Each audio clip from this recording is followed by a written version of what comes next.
So it is my privilege to introduce our first speaker, GINA McCARTHY. GINA has a 35-year career in public service dedicated to environmental protection and public health. As administrator of the U.S. Environmental Protection Agency under President Barack Obama, she was the nation's leading advocate for public health and the environment, including efforts to address the challenge of climate change and ensure the protection of U.S. water resources. Her leadership led to significant federal, state, and local actions on critical issues related to the environment. McCarthy is currently a professor in the Department of Environmental Health and director of the Center for Health, the Global Environment at Harvard's T.H. Chan School of Public Health. We look forward to her talk on climate change, the greatest public health challenge of our time.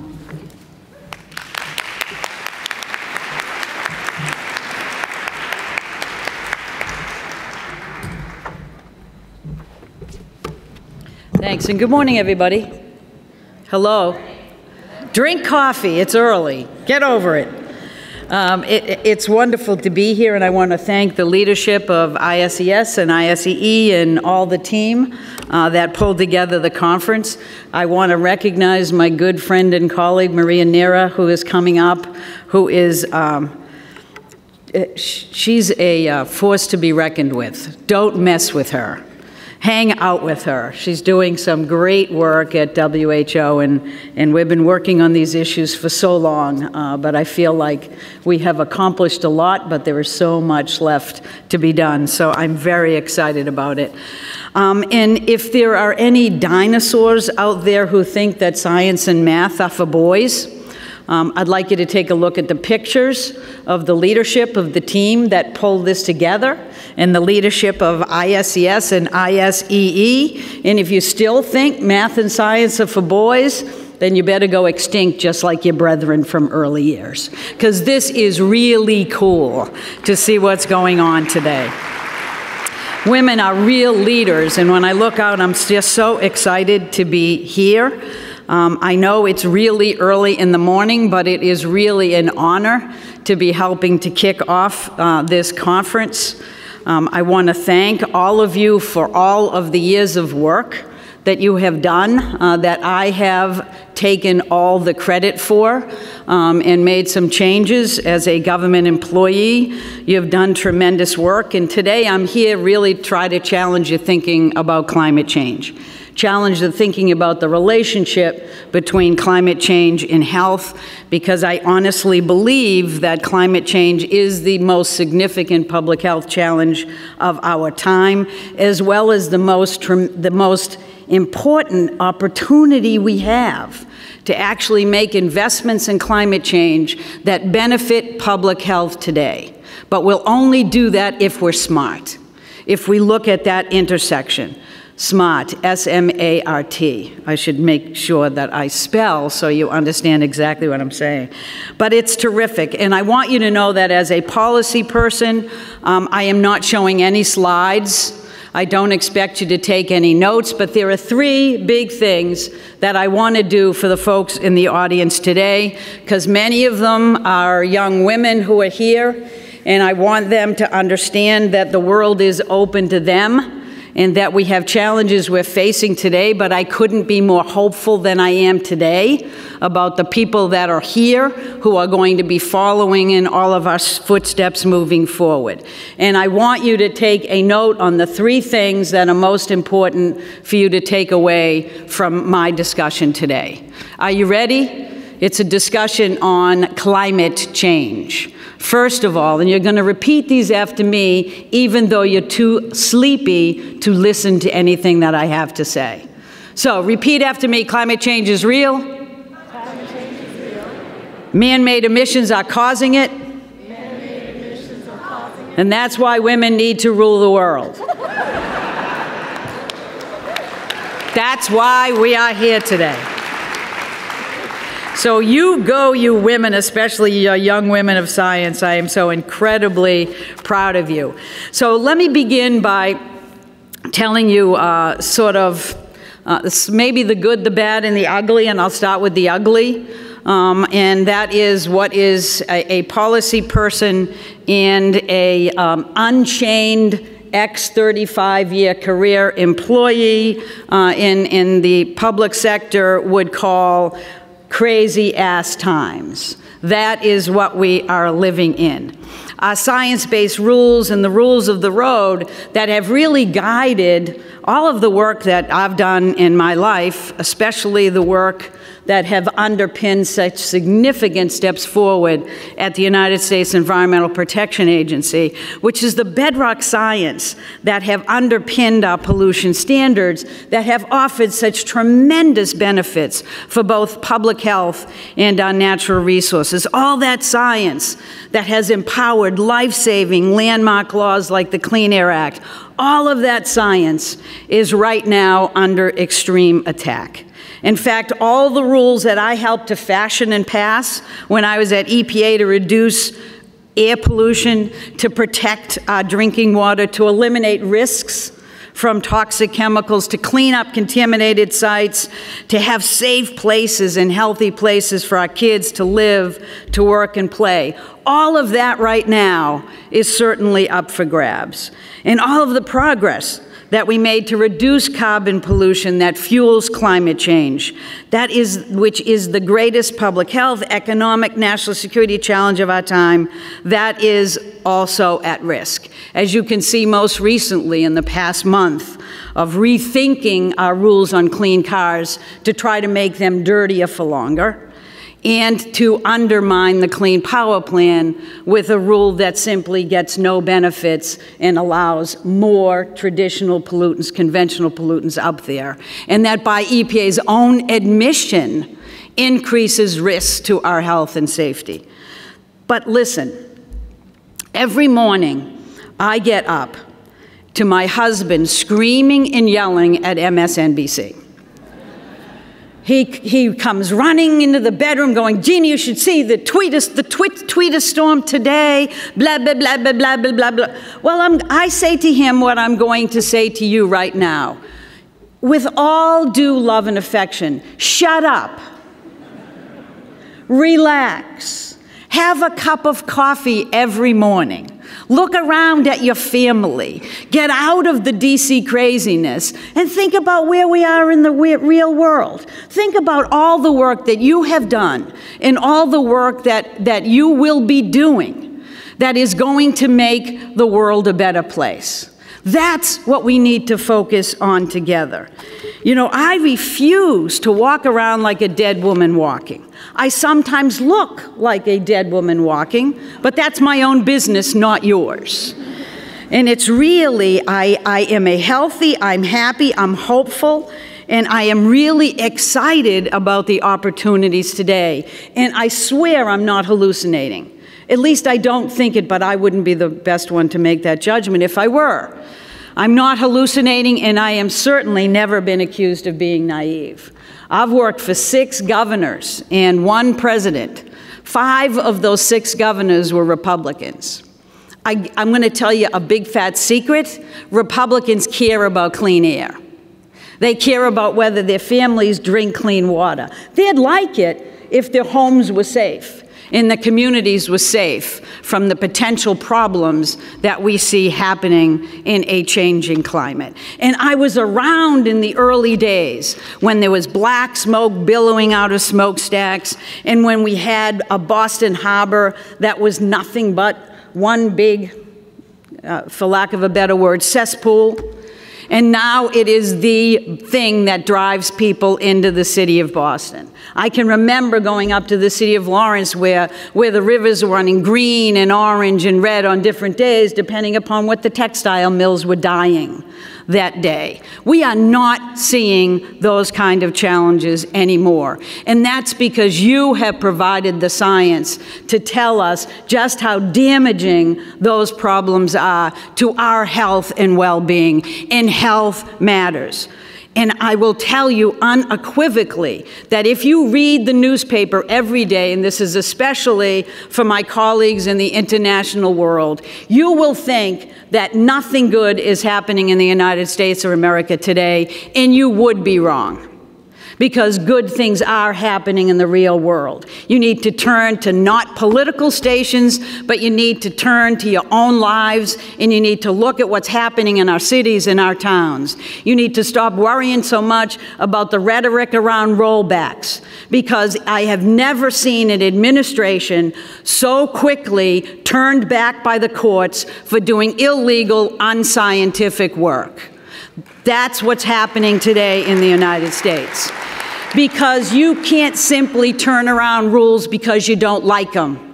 You got to show that something was wrong with the rules that were done, and you got to provide another evidence base, and they simply have no ability to do that because we did these rules right. We followed the science. We followed the law. We did the public process, and we are going to benefit from all of the reductions that we intended and more, because the clean energy revolution is happening in the United States. Progress is being made on climate change, and that is going to continue if we stop being angry and anxious and frustrated and start being hopeful and broaden the voices we have today to make it very clear that, yes, climate change is a frustrating, difficult problem, but it is not beyond our reach if we work together, and it's just as important today as it ever was to think about pollution like carbon pollution that is fueling climate change, to understand its consequences,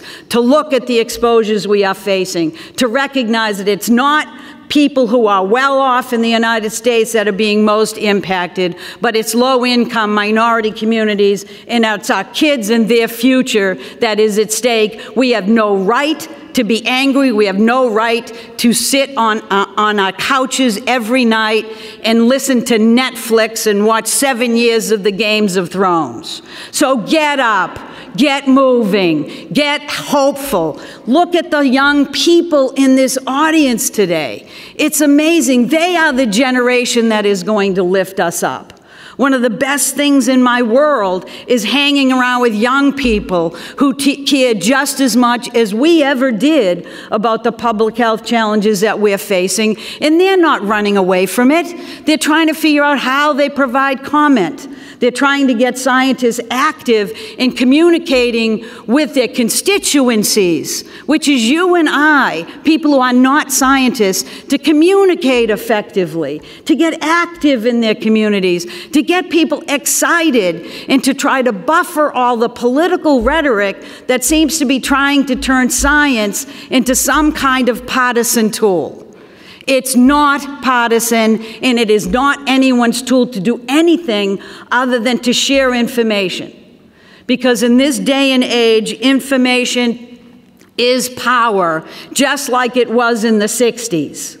When you have good information, information like you are providing to people every day, information that will be better off because your community is getting together to recognize that public health is no longer a single issue, it's a system. It's a systemic challenge. It requires multiple disciplines for people to get together if we expect to succeed. But frankly, I couldn't be more hopeful because I continue to see your science and your scientists growing in terms of their credibility and in terms of their numbers. As much as there has been an attack on science, there is literally no indication that people are walking away from science or turning their backs on the scientists that they know provide them with information that's going to keep them safe and their families healthy. So that's why we have to keep working together, because honestly, nothing this big is ever going to come easy. Didn't your mother tell you that? That look it, we've been burning fossil fuels since forever. Let's give it some time for people to get their arms around the challenge, but most importantly, for you to help put health as a central component of the challenges of climate change. Because I'm sick and tired of people thinking that it's about birds and bunnies or polar bears, which are lovely, but they're not my kids. They're not my grandson, who was just born last week, by the way, conveniently so I could still come here. His timing was impeccable. We are the ones that are going to have to continue to speak to these issues and be hopeful to the young people that are coming up. And I will tell you, the young people today, if Harvard and the folks sitting here at this little table here are any indication, they care about social equity more than we ever understood when we were their age. They understand that pollution is not equal for everybody, that it impacts low-income and minority communities more, that it hits our kids more than anything. And if you think climate change is about the health of the planet, you're wrong. It's about the health of all of us living on it and our ability to provide a sound future moving forward. You know, it is absolutely the case, in my opinion, that addressing climate change affords us an ability to make significant leaps forward in terms of public health and traditional pollutants, more than we have had for decades, if we enter the discussion full-throatedly. If we become part of both describing the challenges from health consequences and looking at the opportunities as we always have. Because science is it, folks. We have to make it clear. We have to make people understand. We have to broaden the engagement. Because science is and always will be the engine that challenges us, that pushes discoveries and that drives solutions that benefit not just one country, but all nations, our entire world. It defines our ability to make progress moving forward. So it's no wonder that science, and many of you scientists, are under individual attack, because you're telling people, many people, challenges that they don't want to hear. And climate change is a tough issue to get your hands around, because most people think it's about, you know, again, birds and bunnies and polar bears, when in reality you can help ground that discussion for them. You can tell them that it is about air pollution. And I'm sure Maria will talk about the WHO work that they've done on both climate change and air quality to make those links so that we can talk to every individual. That's what's most important to them, which is their family, their health, their future. We have to stop talking about the planet's health and start talking about what's happening in our communities. Talk not just about air pollution, which we know is exacerbated in a changing climate, but talk about water, quality and quantity. Talk about the national security challenges that face all countries as people leave and have to migrate from the coastlines or other areas or areas where there are fire-prone and floods and devastation. That's what's going to challenge us most in the future. And we can tackle this issue today. So we all have to work together. We have to work to fight the politicization of science and the politicization of climate change. And we have to stop and fight the broad-based attack on policies that are wedded in science and embedded in fact, and start standing up and making our voices heard. You know, for more than 4 decades, we have armed ourselves with really sound science that you have helped to develop and fashion. And because we've paid attention, just think of how different the world is, at least in my experience in the United States today. That doesn't mean we haven't left people behind. And it doesn't mean that other countries are not struggling with air pollution in a way that we, the United States, thought we would never see again. Well, we are not going to go backwards in the United States, and we are going to join the international community to address the immediate public health challenges that other countries are facing, and to use those challenges to align our strategies to reduce health and address climate change. If you don't think the challenge in Beijing to actually address air quality wasn't the driver for China getting engaged in climate change, I want you to think again. And if you don't think that it's rude to actually go to India and tell them to focus on climate change when we should be actually talking to them to focus on reducing coal-fired power plants and reducing the use of primitive cook stoves to save lives in India today, as opposed to tell them that you got to do this for climate. Why would they do that? when they can actually focus on today and now, drive the same set of solutions to make progress moving forward. That's how we are going to win. Meet people where they are. Talk about countries in words that are important to them. Same drivers that reduce climate are going to reduce air pollution. The same drivers that reduce air pollution are going to address climate change. So I would argue that we have a lot to not just be thankful for and be proud of about our progress over the last 4 decades. And I would argue that it's time for us to get in the action on climate and not to think that this is a conference that is somehow isolated from climate activities. It is core and central, and we need to make our voices heard. And we need to make those voices be positive and hopeful and engaging. We need to expand the tent and to make this a larger audience for scientists to speak, for our hopes and our aspirations for a clean, healthy world to be realized. Because it's not polar bears, it's kids. It's not hopeless, it is solvable. It is not about sacrifice, it is about opportunity. And it is not about a stable planet, it's about our health, our clean communities, our clean environment today, and a stable environment for the future. It's about all of us. We have to work together. We have to make it real. We have to make it personal. We have to recognize that it needs to be a manageable issue in order to get people engaged. So let's cut climate change down to size and stop calling it that. Let's talk about it as carbon pollution, which is what a conversation I had with President Obama early on. He said, people don't get climate change, they get pollution.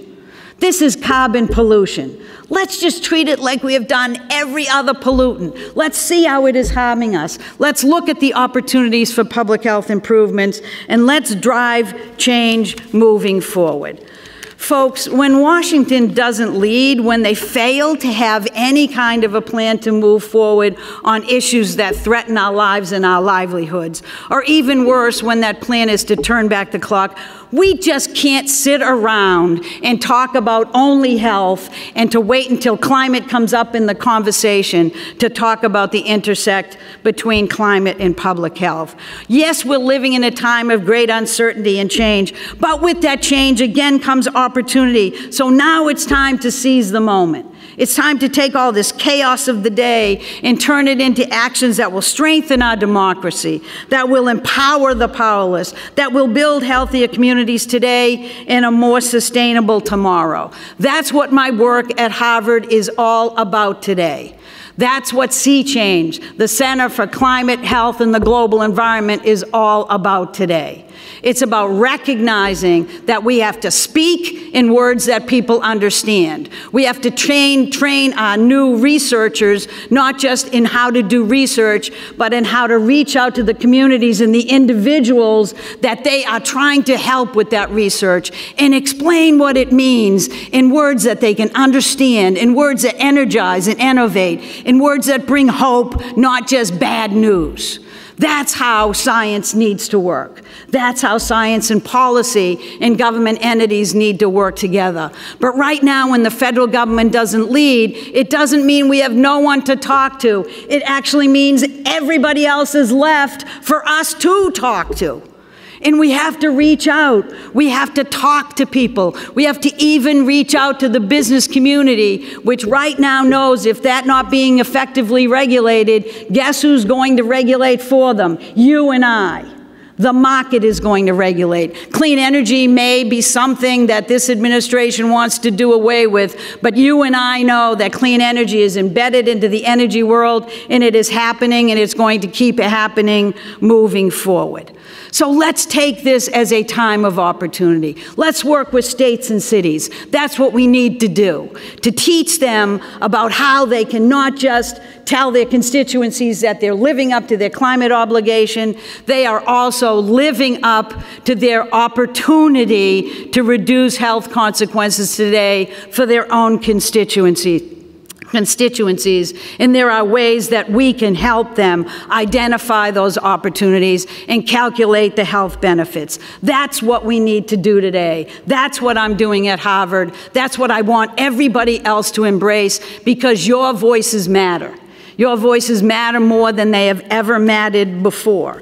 And good things are happening. People do care about clean air and clean water. We are not going to roll back all of the efforts that we have had over the past 40 years to move forward. And look, I'm going to end by reminding you of a few things. You know, if you think that things aren't going on in the United States of America, as I've said before, you're wrong. But I think there's no greater visibility about that than what we are seeing in our democracy that are real signs that people are pushing back. You see things like the women's marches. If you haven't been to one, go to one, because it will reinvigorate your soul. You know, the women's marches were absolutely fun, but what was best were the signs. The signs that were being held. My favorite was, I still can't believe we have to march for this SHI, you know the rest of it. You know, in the marches, the science marches were fabulous. One of the signs read, "Society should worry when geeks have to demonstrate." And having spent time at Harvard, I couldn't agree more. No, I'm just kidding. I love you. I love all you guys. So listen, you nerds out there, speak truth to power. Do what we do in the 60s. Go out, march, demonstrate, show what you care about, wear your values on your sleeve, challenge businesses to step up to the plate, because when demands aren't being made on them, we make demands on them through the market, through our consumer choices. Let's do what we always do. Let's speak up, let's comment, let's question, let's challenge. And if you're an old person like me, you need to pull out all of your old, hardly been worn bell-bottoms and tie-dyed shirts, and you need to join the next march. You will find that those clothes have somehow shrunk, at least mine have, but we wear them anyways because you look really groovy. Be hopeful, confident. Democracy will not just survive, it is going to come alive again. All we have to do is work hard together. Thank you very much. Thank you so much, Gina. That was amazing. Thank you, Gina. That was amazing. We have time for one quick question. Please come up to the mic, give your name and affiliation. Oh, questions. Hi. Is this on? Yeah, hi. George Thurston, New York University School of Medicine. And thank you for those encouraging words and for your service to the United States as administrator, as an honorable administrator. I guess we have to make that distinction today. But my question really is specifically, in your experience, what is it that we as scientists can do to affect the process? Because we're really under attack today, where people are talking about secret science. How can we push back? What's the most effective things? Is it writing op-ed pieces? Is it commenting on proposed regulations? Where are the push points that the individual scientists hear? Or should we, as a society, what should we be doing? Yeah. I think the first thing that I would encourage you to do is to be part of the process. As far as I know, we're still following a rule of law. Provide information when you see science is not being accurately portrayed. You have to, look at providing written comment. I'm really proud of Harvard because they sent in a terrific comment letter on this science transparency, or what we call the secret science bill, or rulemaking that EPA is trying to do. So comment, get in the record the information that you have available. Tell people what the truth is so that the courts can have that available to them, because everything that's happening is going to be litigated. And continue to do science. Think about focused science. Think about not continuing to give the same message in more detailed science when the information is already available to tell us what needs to be done, and start looking at filling the gaps. One of the things I'm so actually really surprised about, and one of the things we're looking at at Sea Change, is actually why there's so little information on the impacts to kids on climate change. And I think it's all about getting the data available and doing analysis and gaps that continue to make the case that climate change is a health problem, and connecting with the constituencies that will help you fight against this attack and make progress moving forward. I don't want a scientist to do anything other than science, but I think scientists need to and should look at what's happening in the real world with the information that they've had, and get in the professional job of pushing back. Not advocacy, but simply telling the truth and making sure that that record is out there. I think we often have obscured the line between advocacy and simply making the information you have available in ways that people understand it. I'm not an advocate. I never have been. I do policy, I do the law, I do science. So I don't want you to think you need to be an advocate to survive or to get your point across, but you do need to work with folks who can understand the science and help you communicate. Does that help?